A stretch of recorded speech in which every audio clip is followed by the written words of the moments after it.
मेरे पिताजी cooperative inspector.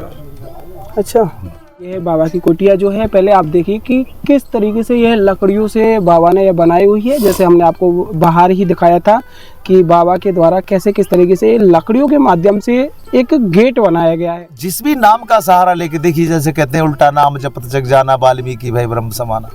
जो राम कह भी नहीं पाए वो भी भगवान लगा उनके नाम के आगे, और आज वो रामायण चल भी रही है। फुटपाथ है, किसी के बरामदे के आगे सोना, ये साधु का भी जीवन। अच्छा, ये साधु थोड़ी होते हैं कि मरने के बाद हम वहां जाएंगे, वो होगा, फलाना होगा, ढिमका होगा।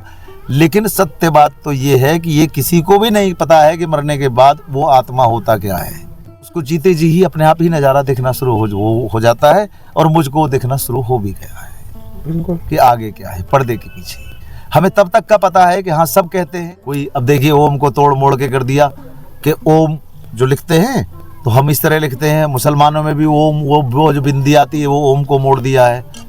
पंजाबियों में भी उस ओम को तरीके से लिया है, और क्रिश्चियनों में भी।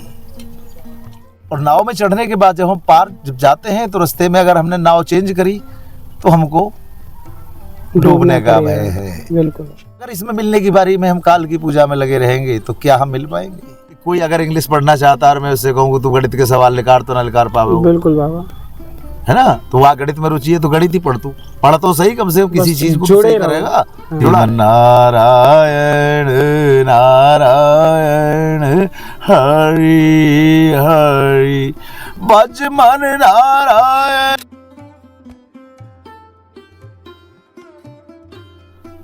आप सभी भक्त प्रेमियों को राधे राधे। एक बहुत ही सुंदर दोहा कहा गया है कि साधु भूखा भाव का, धन का भूखा नाही, धन का भूखा जो परे वो तो साधु नाही। यह भाव कहा तो गया है। इसका अर्थ क्या निकलता है कि साधु जो है केवल भाव के भूखे हैं, वो केवल भाव के ही प्रेमी हैं। उनको कोई धन की कोई ज़रूरत नहीं है। उनको अगर भाव से भजा जाए या भाव से उनको याद किया जाए तो वही आपके लिए बहुत है। यहाँ आज हम इस भाव को पूर्णांश करते हुए यहाँ आपको दर्शन कराने आए हैं। यह आप पहले दर्शन कर लीजिए।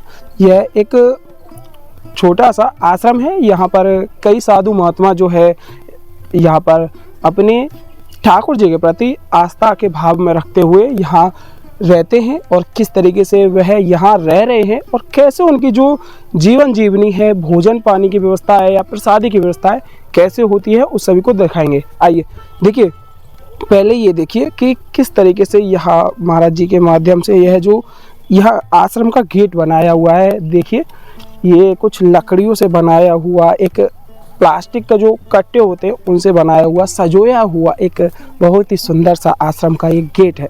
आइए महाराज जी के पास चलते हैं, आपको उनके सुंदर सुंदर से भाव आप सभी तक पहुंचाते हैं। यह सुंदर सा नज़ारा यहाँ आश्रम का है। आइए,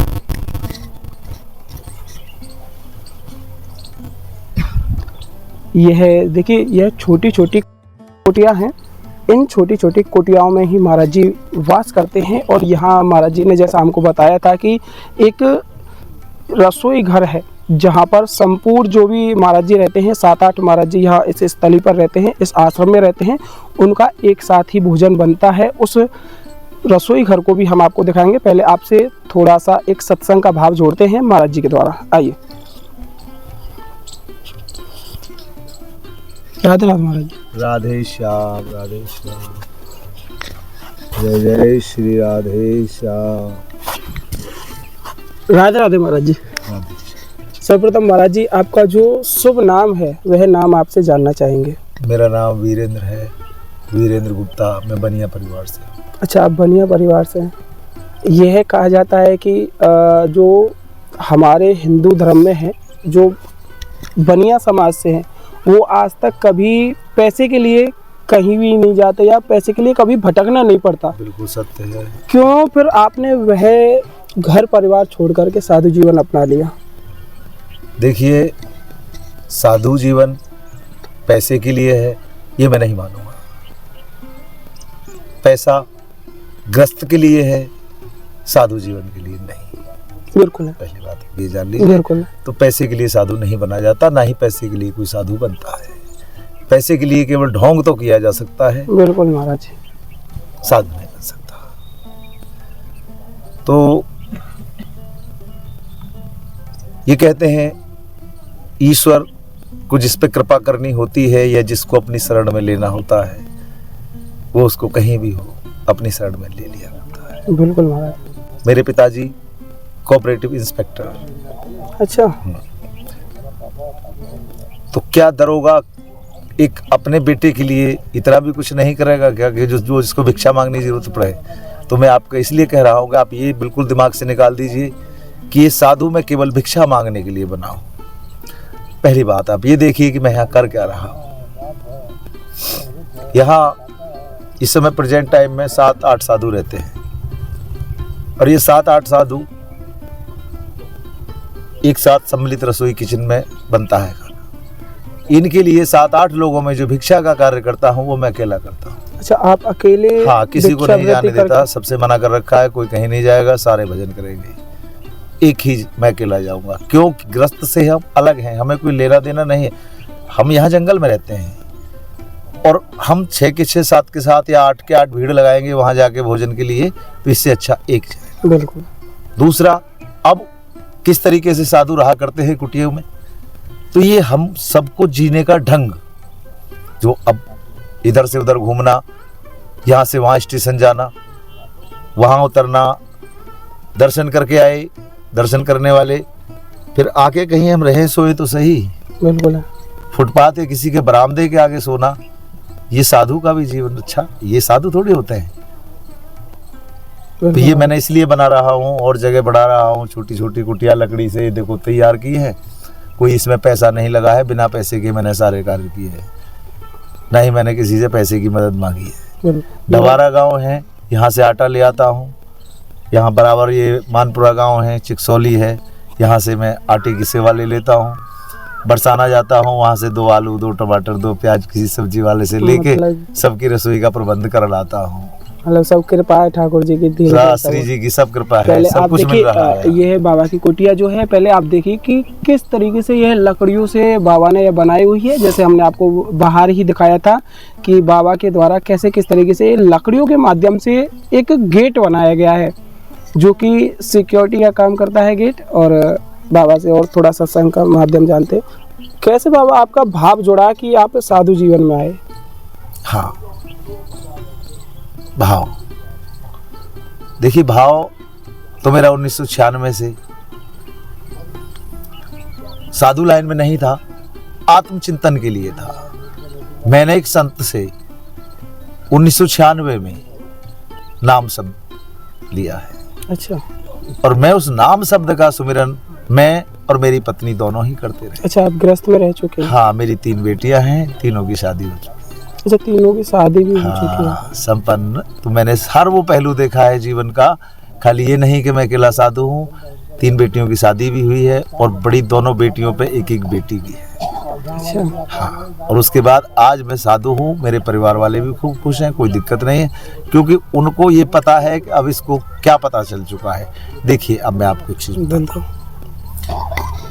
आज के समय में जो आप देखिए कलयुग है ना, बिल्कुल, ये कलयुग क्या है? काल का युग है ना।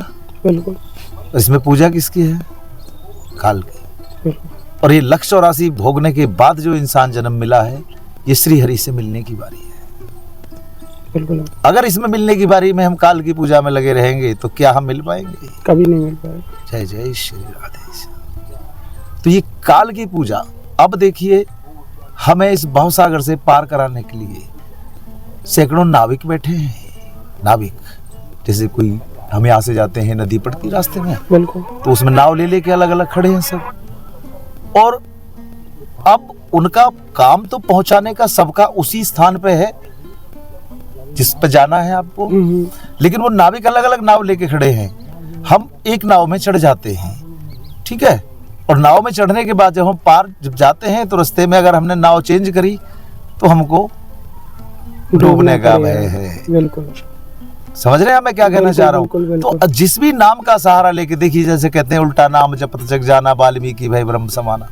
जो राम कह भी नहीं पाए वो भी भगवान लगा उनके नाम के आगे, और आज वो रामायण चल भी रही है।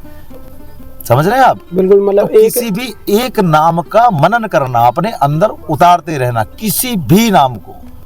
उससे क्या होता है, आपकी आत्मा मजबूत होती है, आत्मबल आता है अंदर। बिल्कुल सर। जब आत्मबल आता है तो मन पे काबू कंट्रोल करने में सक्षम रहता है। अब जैसे मैं बैठा हूँ, हमारे यहाँ रसोई जैसी भी बन रही है, अपना ठीक है, चटनी करेंगे, हरा धनिया भी बो रखा है, बनाएंगे और खा लेंगे। मार्केट में, बाजार में जब घूमेंगे तो हम मन पे काबू नहीं कर पाएंगे। हाँ, कहीं चाट है, कहीं पकौड़ी है, कहीं कचौड़ी है, तो आप समझ ही रहे हैं। हाँ, नई नई चीजों को कि मन पे इतनी चलता जल्दी है। लगाम देना हर किसी के बस की नहीं है। मैं यहाँ जंगल में अपने मन पे कंट्रोल काबू करने लगा हूँ। जब मेरा मन अपना काबू में आएगा तो उसके बाद फिर आगे देखिए, काम, क्रोध, लोभ, मोह, अहंकार, ये साधु में नहीं होने चाहिए। और जिस दिन ये सारे छोड़ दिए उस दिन वो कुछ अलग नजारे हैं उसके। तो उसको जीते जी ही अपने आप ही नजारा दिखना शुरू हो जाता है, और मुझको दिखना शुरू हो भी गया है बिल्कुल। कि आगे क्या है पर्दे के पीछे। हमें तब तक का पता है कि हाँ, सब कहते हैं कि हम मर जाएंगे, मरने के बाद हम वहाँ जाएंगे, वो होगा, फलाना होगा, ढिमका होगा।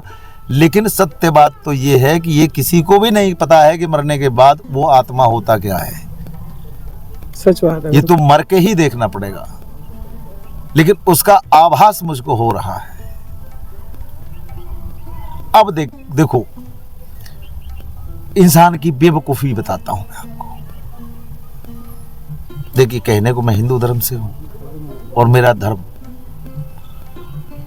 सबसे पहले सनातनी है। बिल्कुल है। सनातन धर्म में से ही सारे धर्म निकले हैं, जितने भी धर्म है सब इसी में से कट के बने हैं। कोई कभी बन गया, कोई कभी बन गया, कोई अब देखिए ओम को तोड़ मोड़ के कर दिया कि ओम जो लिखते हैं तो हम इस तरह लिखते हैं। मुसलमानों में भी ओम, वो जो बिंदी आती है वो ओम को मोड़ दिया है।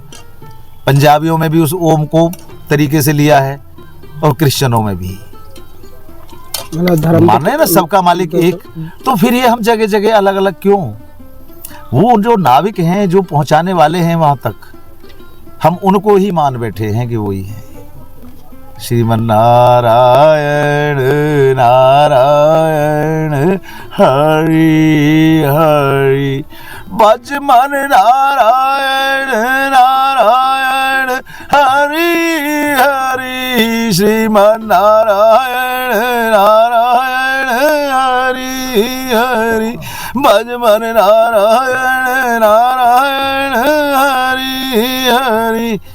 अब जब सबका मालिक एक, तो फिर हम अनेक क्यों?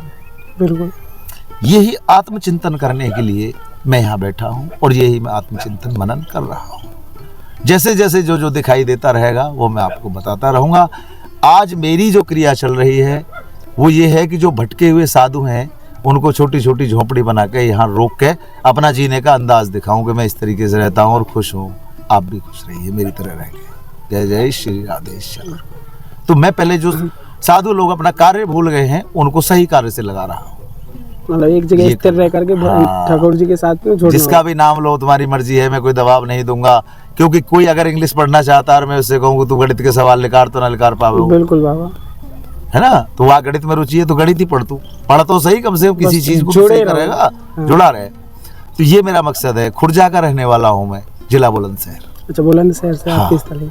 तो मैं काफी जगह गया, घूमा, लेकिन ये जगह ऐसी है कि यहाँ जब मैं ब्रज में आया तो यहाँ आने के बाद में फिर मैं यहाँ से जा नहीं पाया। हमारे एक साथी हैं मोर बाबा, जो यहाँ पास में ही कुटी बना के रहते हैं। उनके पास जब मैं आया तो खुद मेरे कदम यहाँ से फिर मैं कहीं नहीं गया, मतलब एक लगाव हो गया, इधर ही हो गया। हाँ, और मेरे घर सर परिवार वालों को भी पता है कि वो साधु हैं, बैठते हैं। लेकिन इस चीज़ को उनको और भी बहुत बड़ा गर्व है कि देखो साधु है वो, लेकिन खुद अपना पेट भरने के बावजूद और भी चारों का भर रहा है। एक कुतिया है, उसके 4 पिल्ले हैं, 5 वो भी हैं यहाँ, उनको भी भोजन चाहिए। एक कुत्ता पालना भारी पड़ जाता है, 5 साधु पाल रहा है, वो भी साधु हैं। और साधु है, ये तो 12-13 का परिवार अपना है, बढ़िया चल रहा है। अपना जो परिवार है, अपनी फैमिली है भी साधु की, और क्या है। तो बहुत अच्छी चल रही है। हमें कहीं जाने की, अब ये जो सामान हमारा खत्म हो जाता है, जाके मैं जाता हूँ, ले आता हूँ, ला कर रख लेता हूँ। श्री जी की कृपा है कि जाते ही तुरंत कोई ना कोई भगत मिल जाता है कि अच्छा, या कोई पहुंचा भी जाते हैं। सेवा का भाव जुड़ा ही रहता है आपसे, इसलिए पूरा आनंद है। और एक चीज और मैं आपसे कहना चाहूंगा, और आपसे क्या, जो मुझको देख रहे हैं सबसे कहना चाहूंगा कि ऋण ना लें। ऋण सुखी कौन? जो ऋणी नहीं है, ऋण मुक्त है। लेकिन फिर भी देखिए हम कर रहे हैं बेवकूफी कि जबरदस्ती हम फाइनेंस पे लेते हैं और बच्चा क्या करता है, अपने माता पिता को दुखी करता है कि उसने पड़ोसी ने वो गाड़ी ले ली, हम भी गाड़ी ले लेते हैं। तो अब 50,000 रुपये महीने कमाना है उसको, है ना, 10,000 रुपये किस्त जानी है गाड़ी की। बच्चे ने तो कह दिया बाप से, बाप ने भी पुत्र मोह में फंस के, पाप का बाप मोह है, पाप मोह की कोख से जन्म लेता है। अब देखिए उसने 50,000 रुपये तनख्वाह है, 10,000 जाने लगी उसमें कट के, तो खर्चे उसके 50 के हैं। बिल्कुल है। लेकिन अब जो 40 है, 40 में वो मैनेज नहीं हो पाएंगे 50 के वाले खर्चे, क्योंकि उसने तो 50 के सब सिस्टम बना रखा है, 10 जाने लगे एक साथ। तो अब वो उसके लिए क्या करेगा, ओवर इनकम। ओवर इनकम अपने लिए का रास्ता तो कुछ अलग ही होगा। अपने लिए तो वो किसके लिए हुआ, मोह जागा, पुत्र मोह में। बिल्कुल बाबा। तो इसलिए मेरा नौजवानों से भी ये कहना है कि अपने माता पिता को ज़्यादा दुखी ना करें, जितनी चादर हो उतनी पैर फैलाएं। बिल्कुल बाबा। देखिए अभी आपने बहुत ही सुंदर एक सत्संग का भाव महाराज जी के माध्यम से जाना, और एक बहुत ही अच्छी सीख महाराज जी ने आपको दी कि कभी भी जितना संभव हो सके आप ऋण ना लें, क्योंकि उसके वजह से आपको बहुत परेशानियां झेलनी पड़ेंगी, जैसा महाराज जी ने आपको बताया। और सुंदर सुंदर ऐसे ही इस तरीके से भाव जानने के लिए हमारे साथ जुड़े रहें, और ऐसे ही साधु संत महात्माओं की सेवा के लिए आप हमारे साथ जुड़ सकते हैं, जिसके माध्यम से हम साधु संत महात्माओं तक आपके कुछ भाव और आपकी सेवा पहुंचा सकें। अगर आप महाराज जी से जुड़ना चाहते हैं तो हमारे साथ जुड़े रहें, और आप हमसे कांटेक्ट करके महाराज जी के दर्शन के लिए आ सकते हैं और उनके भाव आप जान सकते हैं। जुड़े रहिए आता ही रास्ता चैनल के साथ। सभी भक्त प्रेमियों को राधे राधे।